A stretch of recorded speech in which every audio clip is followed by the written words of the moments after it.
Today on Nova Legends podcast, I have soccer parenting Skye Eddy.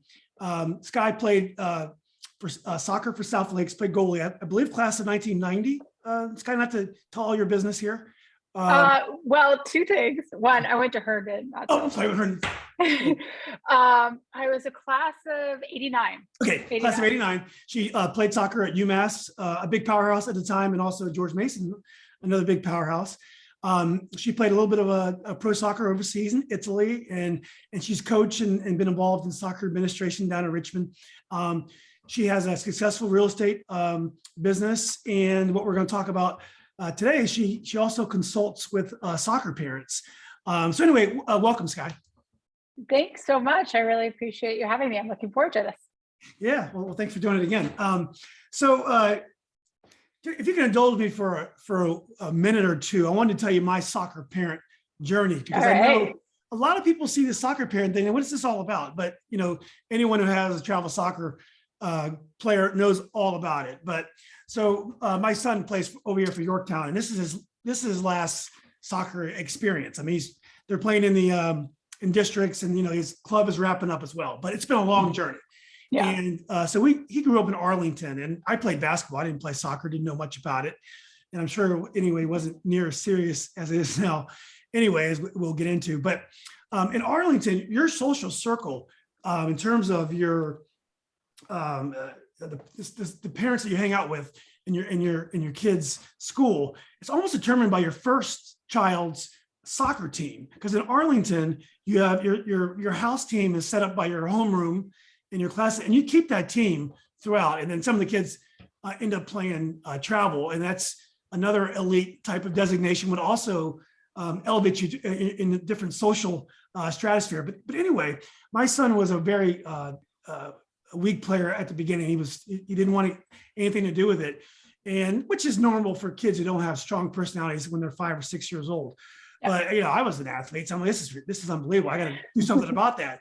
So right away I sought like camps and clinics, and there's not much for kids that age, especially back then. But I found this Golden Boot Soccer, Tamir Linhart, who you may know. Oh, Tamir, yeah. Oh yeah, legend around here. So I got involved with that. He let him in at a very young age, and he caught on really quickly. And then I liked this guy who was running the camp. I did one-on-one training.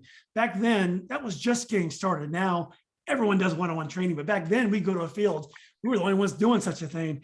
And then, you know, when he did not make travel soccer the first time around, he ended up getting waitlisted. He made it the week later, but we had to find another travel team. And so, you know, usually in Arlington, you just wait and trial the next year. But I'm like, this is ridiculous. I'm going to find a travel team for my son. So, you know, we went to different tryouts, McLean, a club called Barca, all kinds of tryouts. We caught on with Barca, which was like a startup back then. It's called Dorados now.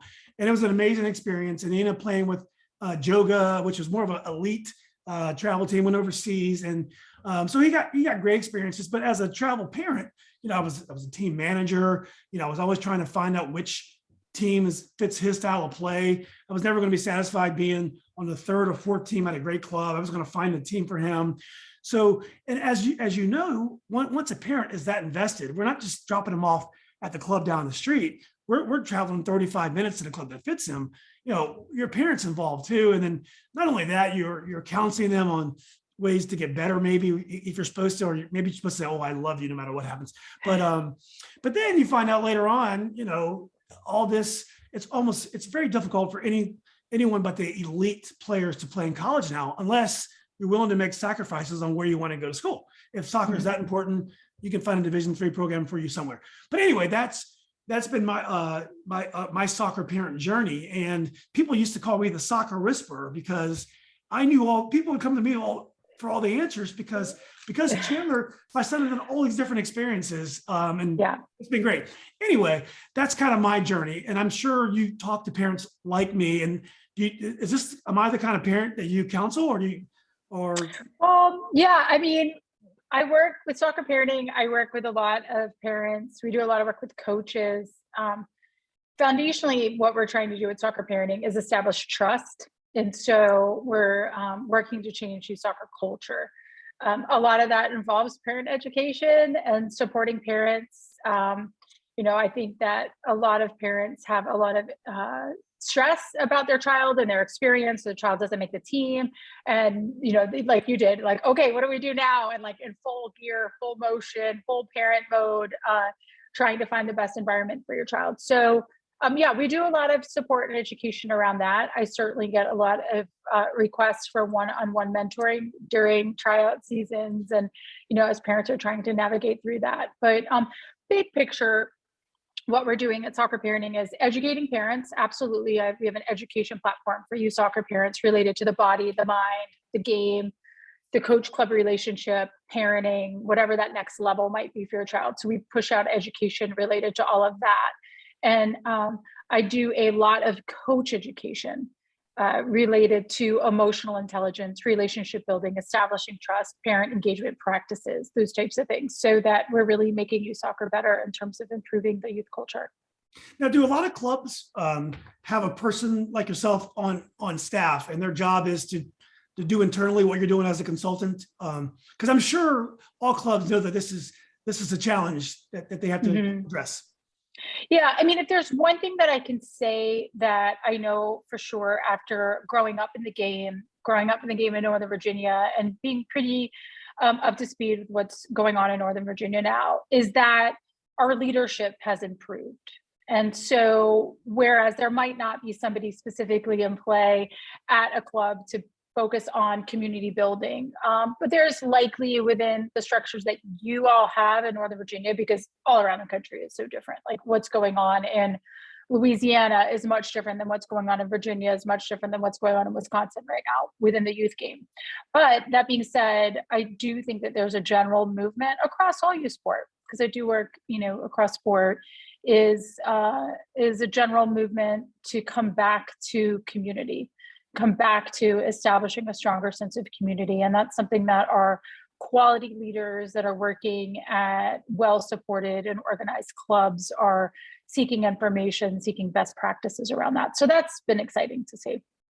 Are most of your clients clubs, or most of your clients parents? It's a big mix. So what I've done is I've created an education platform called Soccer Parent Resource Center that parents can buy access to individually. It's a membership site, or clubs are buying access for all the parents in their club. So we have about 200 club partners across the United States and Canada that are buying access to the education platform for all the parents within the club. So ultimately, the content we're curating, the information we're pushing out, like next week, I'm doing a webinar with a mental performance expert. It will all be about the mental side of the game, and it will be content that's curated specifically for parents with a parent in mind. So that's who we're speaking to with all the education. I mean, the content is great. I went through it and I read some of the articles. I thought it was outstanding. So a lot of times what clubs tell you, and they don't really counsel the older parents as much anymore because we've been around for a while. But when you first get in, they basically just tell you to drop your kid off at the field, tell them that you love them, and don't talk about soccer, which is not really realistic for an athlete. Has the thinking changed in that regard over the years? Or is that still what some clubs want their parents to actually do? Just write checks and be quiet? Well, I think that sentiment is really related to the bigger picture of what's historically gone on in youth sports. And that's the narrative that we're trying to change, is that parents, you stay over there, coaches are over here, we've got this, please don't get involved. And at Soccer Parenting, we believe that collaborative relationships with coaches, clubs, parents, and players is in the best interest of player development. And so we want to see the sense of collaboration. As for the specific interactions with your child, I mean, every child is so different.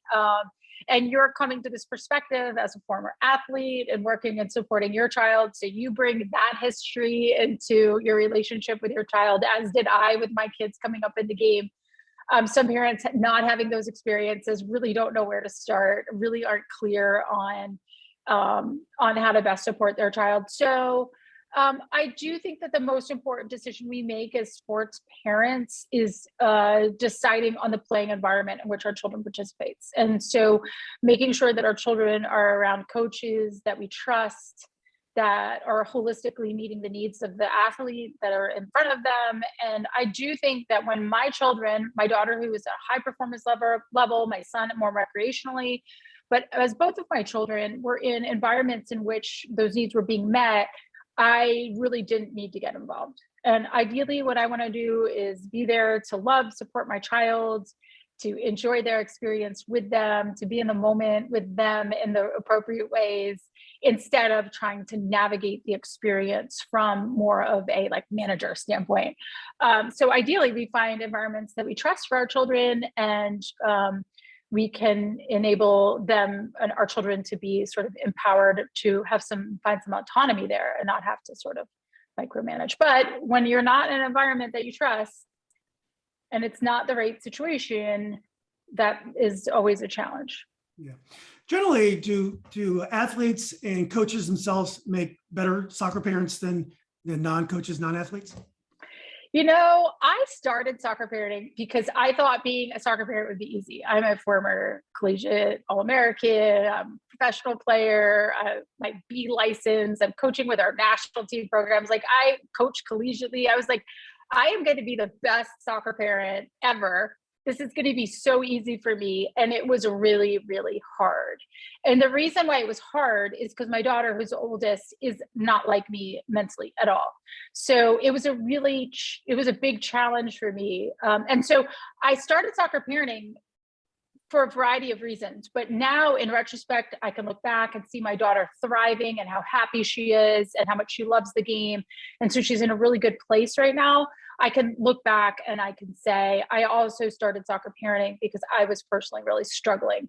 I do think that parents who have experienced sport, especially at a high level, bring certain experiences to sports parenting that help and make things easier. But ultimately, I think it really depends on the child, how it plays out for us being a parent. Do you find generally that parents treat their girl athletes different than the boy athletes? And has that changed? This might be a good segue to get back to your background. Yeah. But have you found that that's changed over the years as well? That's a tough question for me to ask because it's such a broad question. And again, I think it's like so ecological in nature when we're interacting with our children. It's just like some parents do treat them differently. Yes, some don't. I think it's really important that we not like label and put people and groups into buckets like that, and that we can just sort of remain broad in our understanding. So I would say generally, no, there's not any correlation there. But I would also say that I was really, really lucky to grow up in Reston, Virginia in the 70s and 80s and have every opportunity available to me. So what I have experienced is much different than other people. And I certainly appreciate and understand that.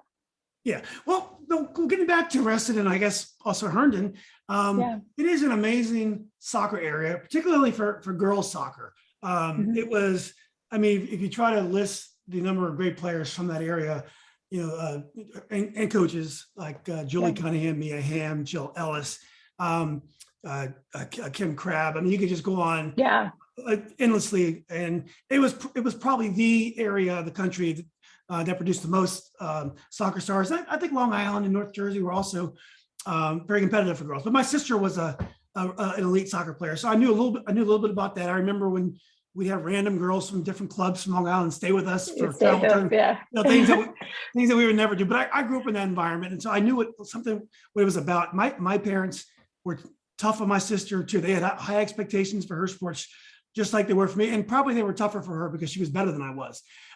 So that's another time that generalizations they can break down because parents are different. But anyway, let's go back to how you got started in sports and soccer, and whether you had siblings and whether your parents played. Yeah, so neither of my parents played sport. They're I think my mom is like a secret, undeveloped athlete. Like, I think she's probably the athlete of the family. My dad is an architect and grew up in private practice, or was building his private practice for architecture in Reston as I was coming up in the game, or coming up in sport. So I didn't have a lot of interactions. My parents were very supportive from an emotional standpoint and from being present.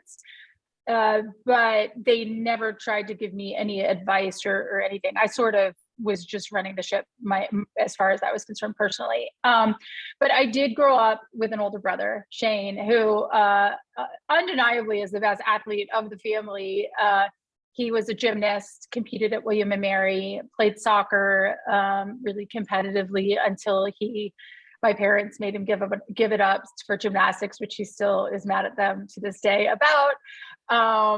And so I grew up with great role models. And my brother, the goalkeeper that was on my brother's team, Henrik Kessler, back in probably 1976 when I was 5 and they were 8, I just wanted to be just like Henrik. And there was a dad in the neighborhood. I don't remember his name, but I would knock on his door all the time and he would go out and play with me. He was like the coach of my brother's team, and he lived in our neighborhood, and he would go out and play with me all the time when I was like 5, 6, and 7 growing up in Reston. So yeah, I mean, I definitely had an older brother to emulate and his friends as well. Well, you had to be an incredible athlete, because I've never really seen a person win either state or regional in track and also play goalie. It's not necessarily two skills or two abilities that intersect. Yeah. You must have been a really good athlete. Well, I was a 2-time state champion in the 1,000-meter indoor and ran the 800 and finished, I don't even remember where in states. Yeah. So I was a middle distance runner. I think there's a lot of correlation, actually, not to 2.5 minutes or 2 minutes of high level goalkeeper like action. So like maybe from a physiological standpoint, they weren't so much connected, but running the half mile sucks. It's like the hardest, most mentally grueling experience that I could ever imagine. And I think that really put me in a strong spot for preparing myself emotionally in goal and playing soccer. So there's definitely some correlation, but yes, you don't normally think of the goalkeeper as being the state champion track athlete. Yeah, I would agree. But I read that. I was just trying to figure that out. Did you consider yourself a track athlete first or a soccer player first? Usually, from what I've talked to quite a few runners. I've talked to Megan McCarthy and Claire Sisters and stuff, and they all discovered track because they were so fast. When they played soccer, they were so fast, and they ended up running track as well. Is that kind of your progression as well, or? I always played soccer, and I would always considered myself a soccer player since I was little. Like that was my sport. I dabbled in other sports here and there. I played AAU basketball 1 season in middle school. I don't really remember it that well. I think I might have played a couple seasons of softball. Maybe not actually. I was always an athlete, and I was always a soccer player. And then in middle school at Langston Hughes, we did a track meet in 8th grade or 7th grade where we did it at the South Lakes track. And my friend at the time, Kelly, who was already into running even in 8th grade, she was like, "You should come do this half mile with me." And so I did it, and I loved it. And I was successful with it. And so when I went to Herndon, I went with the idea that I would run indoor track to get ready for soccer season. And then I found my people. I loved my track team. And those were some of my closest friends in high school was the track team. And we really bonded. And I never looked back. I did consider running in college instead of playing soccer briefly, but ultimately, I'm a goalkeeper. So who was your club team that you played for, and who were your coaches and some of your teammates? Yeah, so I played for the Reston Ramblers up until probably 10th grade, and then I switched to a team, the Springfield Patriots. Howard Gebauer was our first coach. Wendy played at Chapel Hill, his older daughter, and Leslie was my age. And so Howard was our coach. He was phenomenal. Wendy would come out and juggle. We would all be in awe of her. And that's really my first travel soccer experience. Up until then, I played with the boys. I just played rec. I guess it was co-ed, just rec travel or rec soccer with Reston until maybe 3rd grade is when I first played for a travel team. And then when I switched to the Patriots, I was a lot of my teammates went to West Springfield High School. And Mr. Kiley was a coach, a parent coach. And it was, just a really well organized, supported team. And it made sense for me to move teams at that point. Kind of made sense. I've always felt a little bit bad about leaving the Reston team and moving on, but the majority of the girls on my club team went on to play collegiately. How did they coach goalies back then? Because nowadays the goalies train with the team on some days, but then a club will take all the goalies a couple times a week and they'll train by themselves with a goalie specialist. Yeah, that's a great question. The evolution of goalkeeper education. I should also mention before we move on that Mr. McGarry was our coach of Reston Ramblers too. So Howard Gabauer was the coach early on, and then Mr. McGarry, Melissa's dad, took on the team. These were all parent coaches. And goalkeeper training, I received very little of it. So my goalkeeper training happened, I was on our regional team for ODP. So it happened at regional camp up in Massachusetts. It was part of the Olympic developmental program. So I would get a week of that education. And then I was a camper at these goalkeeper camps that happen around the country that I then went on to direct camps for all through college and after. But I was a camper with #1 goalkeeper camps. Dr. Macknick owned that camp. So, I was a camper in Connecticut.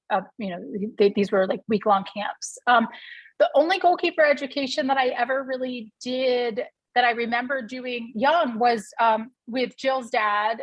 He would bring in, Mr. Ellis would bring in a coach from the UK. His name was Eddie. That's all I remember. I was talking to Jill and to Paul about him last time. Jill remembered it, but she told me his last name, and I wish I remembered it because this was the first goalkeeper coach I had ever had. I was maybe like 10 years old. It was at Barron Cameron Fields at a spring break camp, I think. And this coach really motivated me. He called me a tiger for how I made breakaway saves. And from that point on, it was my favorite thing to do is to make breakaway saves. So, it's funny how these coaches can make such a strong impact on these impressionable ages, but there was very little goalkeeper education. I went on to start a goalkeeper company. Before I moved down to Richmond, I was coaching full-time, doing personal training in Northern Virginia, and had probably 80 or 90 goalkeepers that I just would work with in small group or in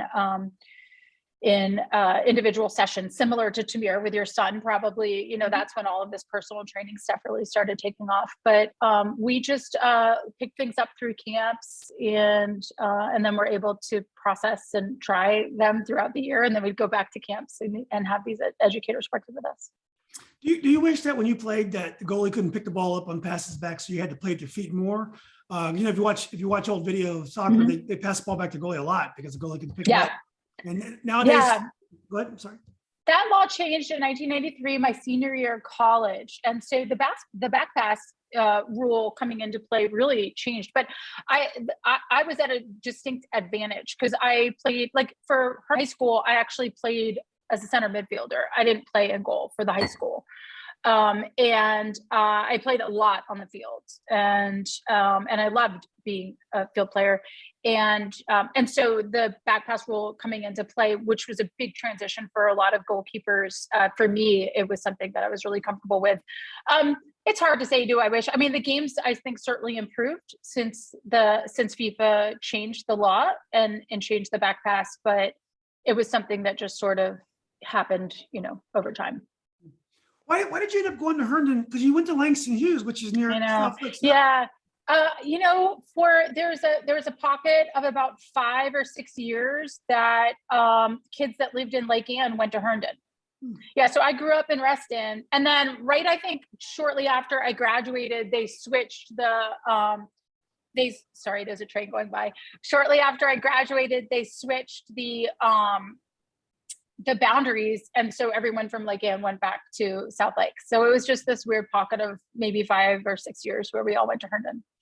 Yeah, and so who did you play with at Herndon High School, and who was your coach in high school, and was that important to you, high school soccer?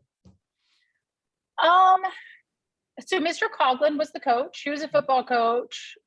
Really would admit to you that he didn't know a lot about the game, and but he really cared about us, and really did his best. High school soccer was certainly important to me, but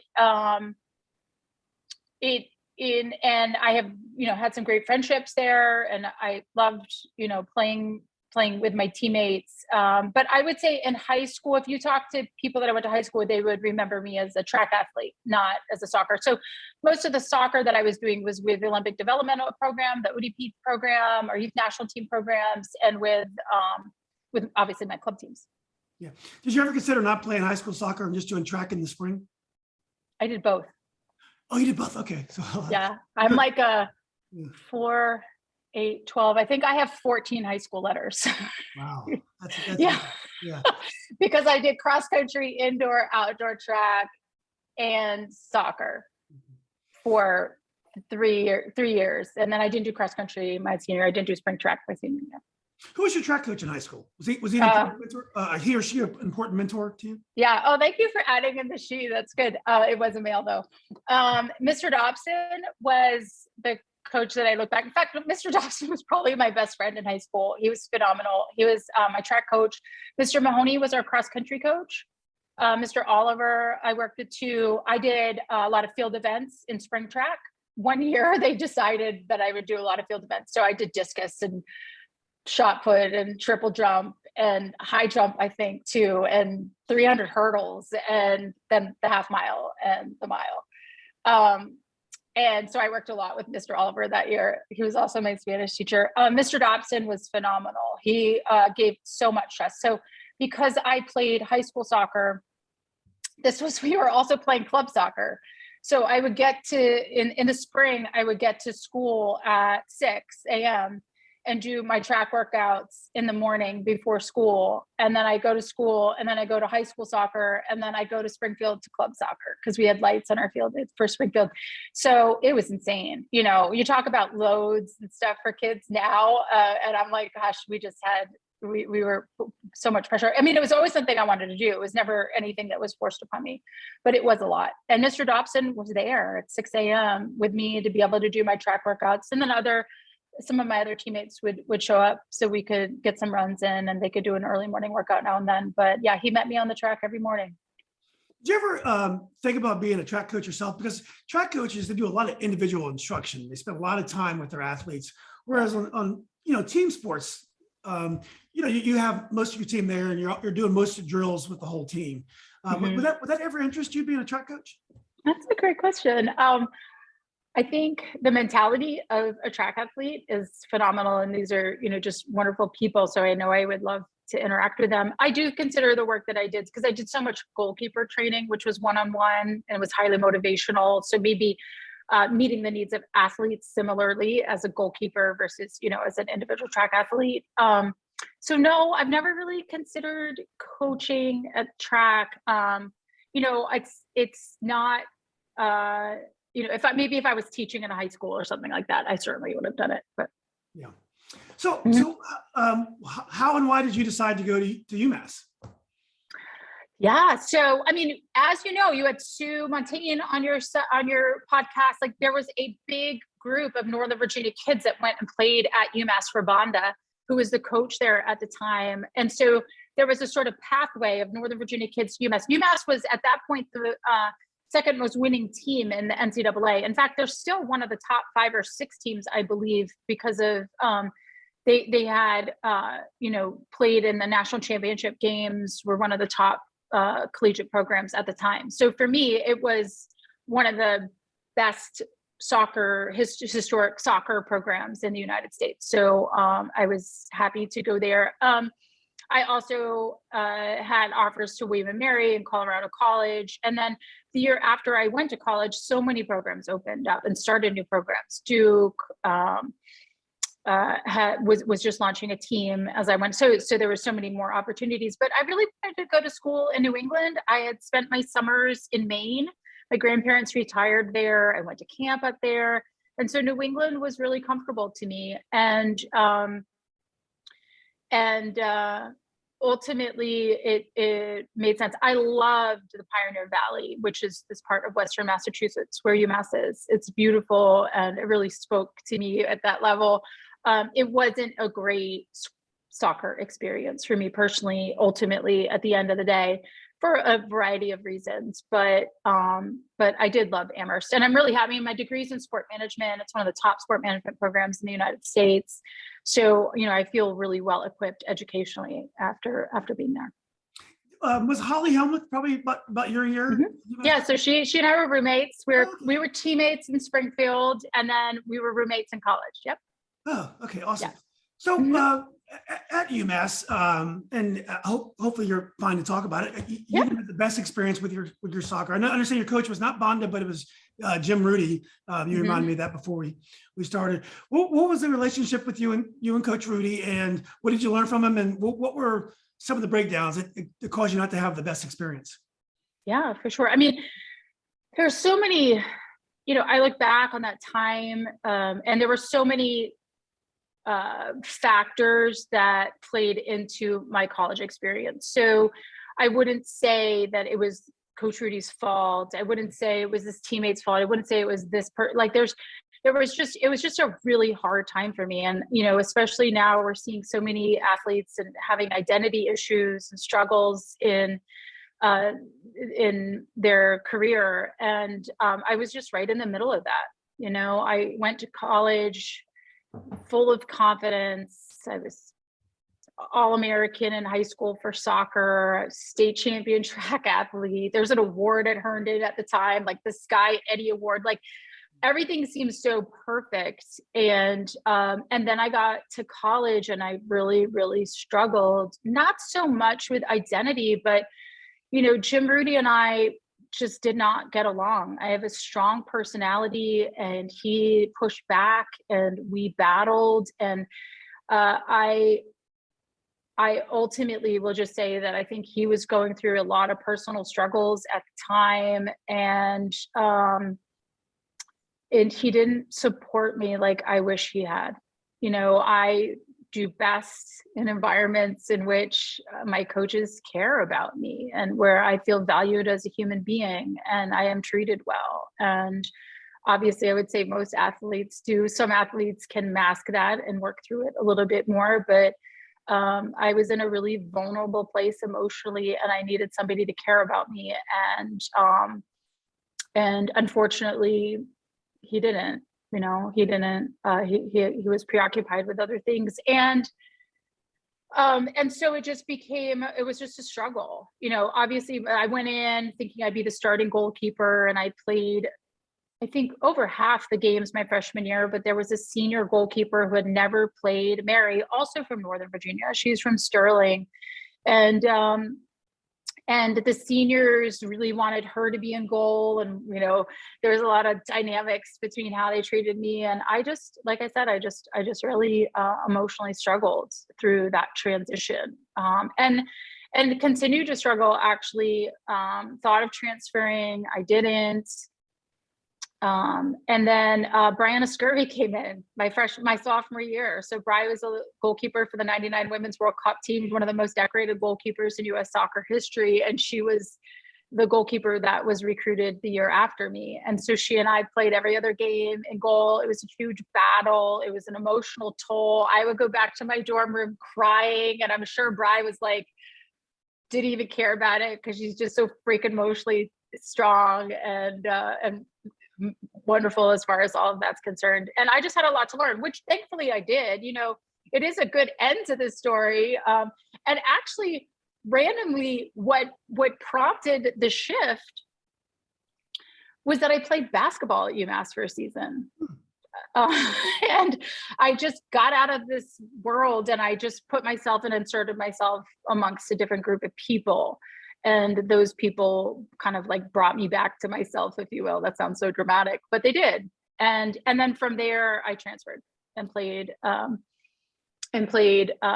had my amazing last season at Mason. Yeah, they said you're from Reston. You must be good in basketball.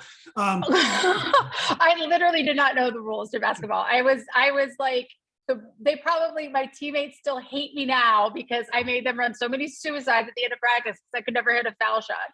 But I was the a second left in the game, put Skye in because I could do a goalkeeper throw the entire length of the court, and nobody had scouted it. So for the first part of the season, until it had been scouted, I was like the magic bullet at the end. But I was by far a practice player at UMass, but I did play Division I women's basketball, having never really played it before, except for one season of AAU in 7th grade. So, how important was your experience in UMass to you building your practice with soccer parenting?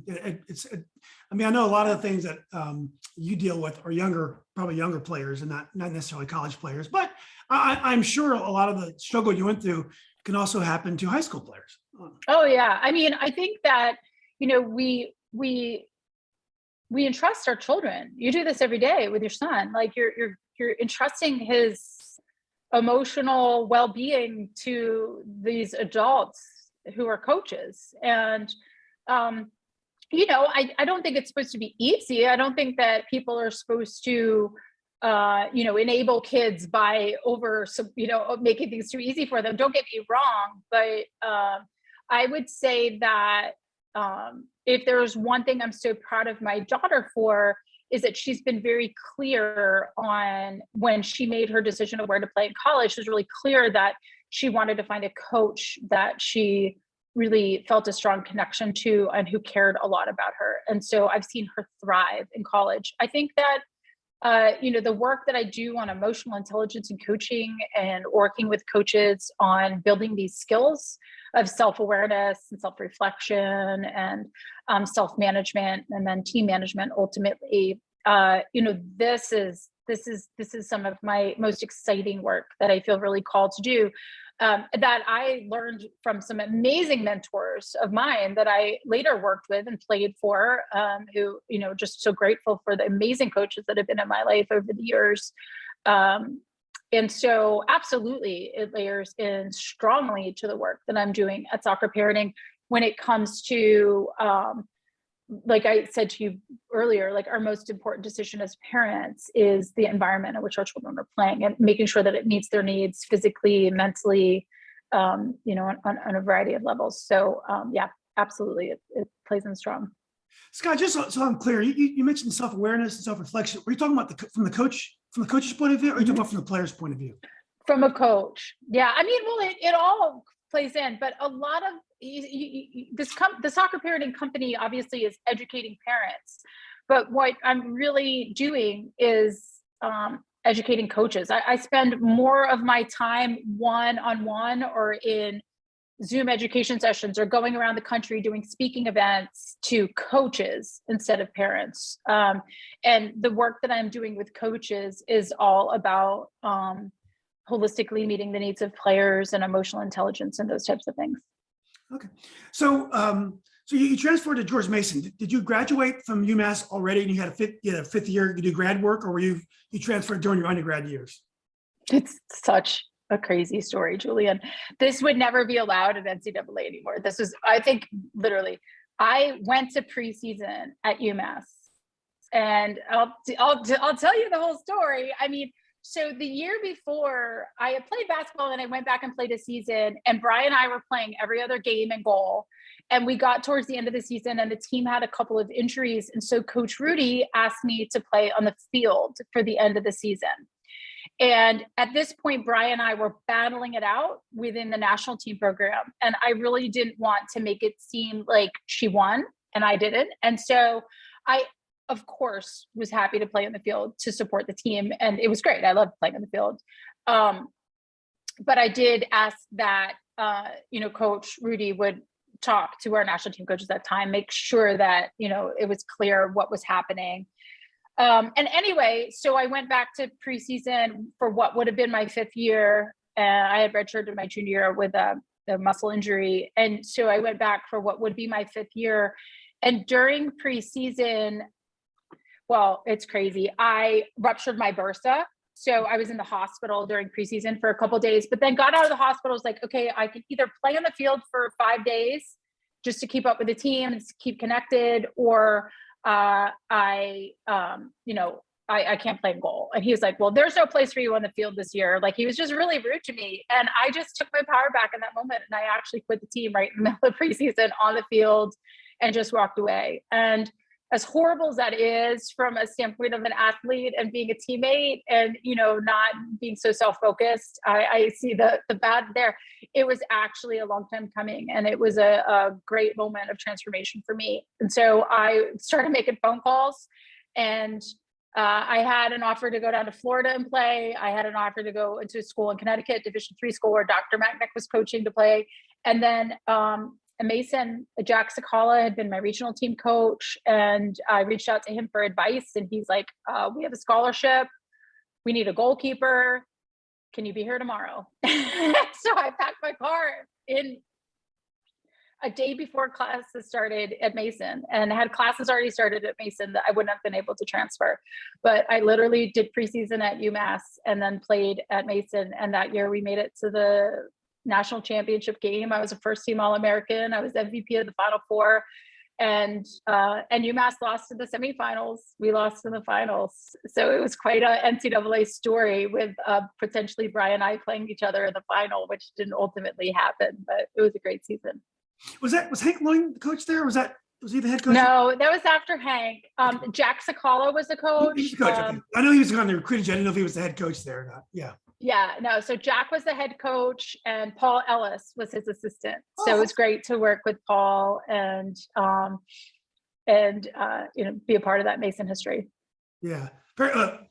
Very sad to hear that Paul and Jill's mother passed. Mother. Yeah, I saw that earlier. So okay, so you're Mason. You have this amazing year. You go out almost as you know, almost on the highest note as possible. And then what did you do next? Did you know you were going to get into coaching, or? Yeah, so I had already been, like, every summer I was working for Dr. Macknick. In fact, I started coaching in high school. I would work with goalkeepers one-on-one, you know, the little young goalkeepers coming up. So I always had this inclination towards being a coach. I had very few female role models for that.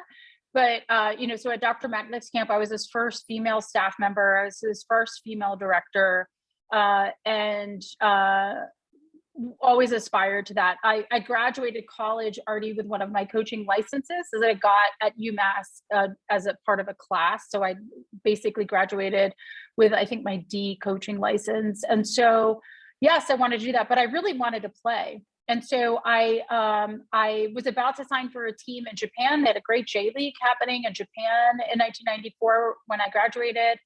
But then I turned that down to go and play in Sweden, and was all ready to go to Sweden, had a big going away party, and my contract fell through at the very last minute. And so I didn't really have a playing opportunity, which is crazy to have had just this college experience and to have that be my last game ever when I'm 22 years old. But ultimately, aside from going to Italy, eventually that is what happened. And I took a job. I coached a lot, and I worked for Lanzera, which is a soccer manufacturer that's no longer, or not in business any longer. But it was an incredible job. I was doing promotions and marketing for them, working with a lot of our pro athletes, and always playing, like, in men's leagues teams and stuff. And then finally, like 5 years later, I when I was 27, I moved. I sold everything, put everything else in storage pretty much, and moved to Udine in Italy to play for Tavernacle Femminile. And like I said previously, like, ultimately I was only there for almost 5 months, just because I couldn't get the visa that I needed. But it was an amazing experience, and I'm so glad that I made that happen, because it was sort of like the capstone, and it's something that just needed to happen. So how does it make you feel, the opportunities that women athletes have today? There are tremendous pro opportunities in Europe, and now I think we finally have a viable soccer league that I think is really going to work. We got big names that are signing on. We got some coaching. We got Amanda Cromwell, local product. Left. She's doing great. Orlando, and obviously Jill is in management ownership with San Diego. What is it like for an athlete like yourself that never really had those opportunities? Is it a little bittersweet? Obviously, you're happy for your sisters. I mean, all the women that can do great things. But how does it make you feel? Yeah, that's really a complicated question because I'm so excited to see the growth of the women's game. I remember 2 years ago being at the women's draft, the college draft, and just standing on the side, and literally like tears were in my eyes, and I wasn't sure if it was because I was so excited for these women or if I was so sad for me. It's a complicated thing, and I ultimately I'm just so excited. I'm very motivated. I follow the growth of the women's game globally very closely. I'm very tempted at times to get involved at a league level or as a general manager or sporting director for one of these women's teams that are coming up. I think that I see that could be an amazing job for me, and I'd be really motivated to do that. It's never something that I take for granted. And as wonderful as the women's league is right now, it's still, I wouldn't say precarious, but we still have a long way to go. Just this morning, it was announced that the equal pay lawsuit between the men and the women was reconciled. And so we will be seeing equal pay on our national team programs, which we should at that level. And we're starting to see just such amazing things happen professionally for women, as largely men, people that have just kind of put women's sports into a box, start to see beyond what the expectations have been, and to start seeing women's sport as an profit center, as a instead of just ticking the box of something to do. So to see what's going on at in LA with the team there. I've been following closely everything that's going on in England with the FAWSL and the women's league there. It's phenomenal. I think there's some advantages the women's soccer league in NWSL has over the MLS. Not that I wish the MLS poor, but first of all, no one's ever going to, or it'll be a long time for the MLS. It has the same quality of players that's in Europe, the Premier League, and most of the European leagues. Whereas we have the best soccer program in the world in terms of women. Our national team has been dominant, even though there's other countries that definitely give us competition, like Sweden and Japan and Brazil. But we have the best athletes. So I think that gives us an advantage. And with all the endorsement opportunities that come with women's soccer, because they have such a huge following, all the girls that soccer follow. I just think it has unlimited potential in the future. I think there's a lot of unrealized opportunity that systematically just hasn't been realized due to the structures and the just sort of the way things have been done. So that's why it's really exciting to see. I also think that there are, if you look at to be fair to the MLS, and you look at the growth of what's going on in the MLS, that's been really exciting to see as well. Whether or not we have the best players in America, of course we do with our national team programs, but we're starting to see other federations just really jump in. Just the other day, the FA in England announced a $5 million support package for youth development of girls specifically.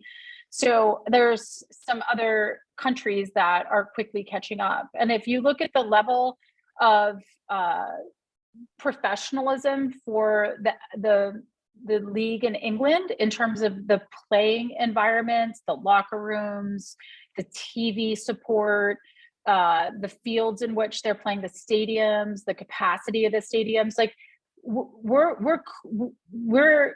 our league is not necessarily going to be at the top for long. France has an amazing league that has a lot of support. So if anything, ultimately, it's just really exciting to see that, we're comparing the MLS, and we're not talking about the Premier League or the Eredivisie or, some of these amazing leagues that are in other countries. So hopefully we just start to see a broadening of opportunity globally for women, and that will just, raise the level totally. It's funny. I never thought of that. It's a great point you make. We had a huge head start because our girls and women have been playing soccer for a long time. Whereas me and Jill talk about this on our podcast. In England, it really wasn't ladylike to play soccer. And no, something and it's still not. they're still fighting a big cultural battle in England for these girls coming up in the game. So it's starting to shift, but no, we were so far ahead of it. And just the general expectation, like when I showed up to Italy, I get off, we're in a training camp in Berlin, and I get out of the van that took me to the training camp. My team had been there for a day. They're all standing on these stairs, and I get out of the van and they go, "Che muscole," like how muscular is what they all said about me. Like, just because none of these women had ever been to a gym to lift. But I mean, that actually just wasn't available. To be fair, the men didn't really either. We just, our level of support for female athletes was just so different. And that's where I see some big changes happening, like that we're sort of, other countries are catching up to us. But no, we have been so far ahead of the game because of the support that we had. Also because here in America, soccer is looked at as an upper class sport. In other countries, it's really a working class sport. And so the opportunities that are available, especially to women, are even more limited. So, the game and how football or soccer is perceived by Americans, or is received, I should say, by Americans, is much different than globally. It's just crazy. In England, rugby is the game of the elite, and soccer is the middle class game. I know. I've never been able to compute that. I know. Yeah. So, well, look, you also had a great career as a coach. What kind of coach do you try to be? What kind of your coaching philosophy? I know through the work that you do, you probably put a lot of thought into the psychological outlook of your kids and those kind of things. So, describe your coaching career. Yeah. Thanks for asking. So I mostly was a goalkeeper coach. I coached with Shannon Higgins-Sarofsky at GW as a goalkeeper assistant with her. And then I moved down here to the University of Richmond, where I am right now in Richmond, Virginia, thinking this would be like a stop in my coaching career. And I've been here over 20 years. So collegiately, I was always goalkeeper coach. And then I was a director, as I mentioned, for Dr. Macknick and the #1 camps. And then I moved on and worked for Tony DeChico, who was the coach of that 99 team. Sadly, he's passed away, but he was an amazing mentor of mine. And I would say that Dr. Macknick and Tony really instilled the sense of strong connection, of love of this game, and giving this love of the game to the kids and the athletes that you're working with. And I would say that interestingly, here in Richmond, then I did have a couple of teams that I coached when my kids were little. Of course, I coached my kids in rec, but it was only about 4 years ago that I ever felt like, okay, I have a team. Like I'm the head coach of a team, like instead of being an assistant coach and filling in at these high levels. And it was U10 girls. So after 35 years of coaching, I finally had a team, and it was U10 girls. And it was actually my favorite. I love that age. It's just, they're just so open to learning and just so joyful. And the impact that you can have on their lives is phenomenal at that age. So my coaching journey has been all over the place. I mean, I worked obviously at a super high level with our national team. In fact, Jill brought me in, and one of my greatest honors coaching was working with Jill at a U14 national team camp. And so, I coached up until our national team levels with goalkeeping. But I will also say that I didn't love goalkeeping. Like so many of my colleagues in this coaching space just feel this deep connection to goalkeeping. And for me, that never really cut it. I knew that I didn't want to be a coach. I wanted to be an athletic director. I want to be a sporting director. I want to, I have my MBA now. Like I was always sort of on this path from a management position at a different level. And then just sort of happened into soccer parenting, and that's just taken off. So, that's where I am right now. What about your work on the board? You're with the Richmond, either Kickers or Strikers. Which one? The Strikers. Yeah. Yeah. What's that work like? Yeah, I would say was because I, for many years, was on the small board where we met monthly and was very involved work. And now I'm on a larger board where we meet 2 times a year, and it's really just, I'm just like checking the box in terms of trying to have a quorum to pass the budgets and stuff. But I'm really proud of the work that I did on the Strikers board. It's kind of swirled into soccer parenting, because I founded soccer parenting also in large part because my daughter's experience, it wasn't a great learning environment. And this was the Strikers at the time, and still are, incredibly well-known club. And the environment that she was playing in when she was 8, 9, 10 years old, her first paid coaching experience, it just wasn't good enough. The coaches didn't have enough quality, and they weren't meeting the needs of these players. There was no like emotional abuse. It was a fun environment, but the actual coaching and the way they were teaching was just subpar. And so, without complaining and whining, it sounds like I'm whining in that statement, but I went into the board to meet with the executive director to say, hey, I'd love to help. I'm a B licensed coach. I'm a former, collegiate professional player. He's coaching at Richmond. Let me get involved. And the executive director just looked at me and his eyes glassed over. And as far as he was concerned, I was a crazy soccer parent sitting in his office, whining about my child's playing time or the position she was playing. Like, it just didn't get through to him at all. And so I left his office, and in the back of my mind said, I'm going to get on this board and we're going to make some change. And a day later, I met with a work colleague who was on the board, and later that year was placed on the board. And a few years later, we have a new executive director. And I'm so proud of the work that Richmond Strikers is doing now. That whole story happened 15 years ago, but for 10 years ago. And now the Strikers is doing phenomenal stuff. And I will say why I'm so proud of the work that I did on the board is because we really made, at the time, what was a very bold decision to partner, we use that word lightly, with the Richmond Kickers, our competition. And you're in Northern Virginia soccer, so you know how these clubs compete. And so we opted to join with them at the highest level and create a whole new team called Richmond United, where our top level teams, just one team in each age group for boys and girls, but can come together to play. And they're playing in a national league environment. And I coached with Richmond United for many years. And I'm so proud that we were able to make that happen. Many clubs in areas across the country have followed suit and have actually reached out to us to say, how did you do this? We need to do this too, because that's what's in the best interest of these kids. Yeah. Well, just what's 2 more questions. What do you see the future of soccer parenting is? Where do you want to take your consulting business?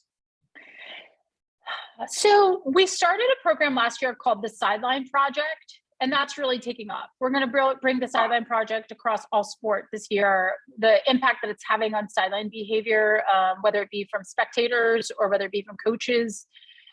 We're doing a study in collaboration with Arizona State University to try to get some raw data around it. But parents who take this course called the Sideline Project, of the parents that feel like their behavior had room for improvement, 78% of those parents are saying that their behavior changed for the better as a result of taking the course. And 67% of those parents are saying that their relationship with their child improved as a result of taking the Sideline Project course. So I definitely feel like the Sideline Project and the work that we're doing there is going to be a big part of soccer parenting. And, as we grow in partnerships and sponsorships with different organizations, I think that we'll continue to make youth soccer better and to evolve and change culture and provide much needed education to coaches and club leaders and support for parents. And I wish that I could say this is where I want to be in 5 years, but there's just is so much growth and so much evolution right now, which is really, really exciting. So we're going to keep pushing it forward, and we're hiring great people, and it's a fun group that we have come together. And I know that it will continue to grow. That's amazing. Well, I just thought we'd wrap up, but tell us a little bit about your real estate business. I saw some of your listings, so you do quite well. And do you enjoy that work as well? I was not put on this earth to be a realtor, but it is a company that has thrived, and I have no complaints. It's supported me and my kids really well over the years. I do love my clients and love these interactions with people. It's similar in that I feel like I'm coaching them sometimes, or, you know, supporting them through difficult, challenging, stressful moments. And I am really proud of like the quality of the business in terms of how we're meeting the needs of our clients. So I started this company about 18 years ago, and within a year, I was one of the top 10 agents in Richmond, and it's just taken off. So it's there in the background. I have incredible staff that's managing it. And I, of course, I mean, later today, I'll go on a listing appointment. I'm still like working in real estate, but the majority of my time is spent with soccer parenting right now, as I'm working to build that, although real estate is thriving in the background, and thanks to just phenomenal staff that we have. Well, this has been great, Skye. You have one of the best names I've ever heard. I love your name. Thank you. Yeah, it's a great name. And I really I love the work you're doing. I would implore people to go to soccerparenting.com. Is that right? Yeah. Soccerparenting.com. They have a lot of great articles, ways to get in touch with you, and saw your rates, your consulting rates and everything. So there's a lot there. And I'm sure as things evolve, you'll fill us in on what's going on. So anyway, it was great to meet you. Great to talk to you. Yeah, thanks so much. It was great to talk to you too, and to kind of think back to high school and all of those great people. I loved seeing your list of people that you had on as guests in the past, and those were some of my friends growing up that I lost touch with. So thanks for all the work that you're doing. Oh, it's great. It's a joy. So, and now that do you have anything for a withdrawal for when your kids are hey, right there with you. My daughter's graduating in the fall, and my son's off to college and not playing. So yeah, I hear you loud and clear. Yeah. Oh, I guess we'll survive some. Maybe we'll get more sales in your real estate, and in my I'm in the staffing business. So there you go. Yeah. So anyways, guys, thanks again for doing that. It was great. It was great meeting you. Hopefully we can keep in touch. Absolutely. Thanks so much, Julian. Okay. Have a great day.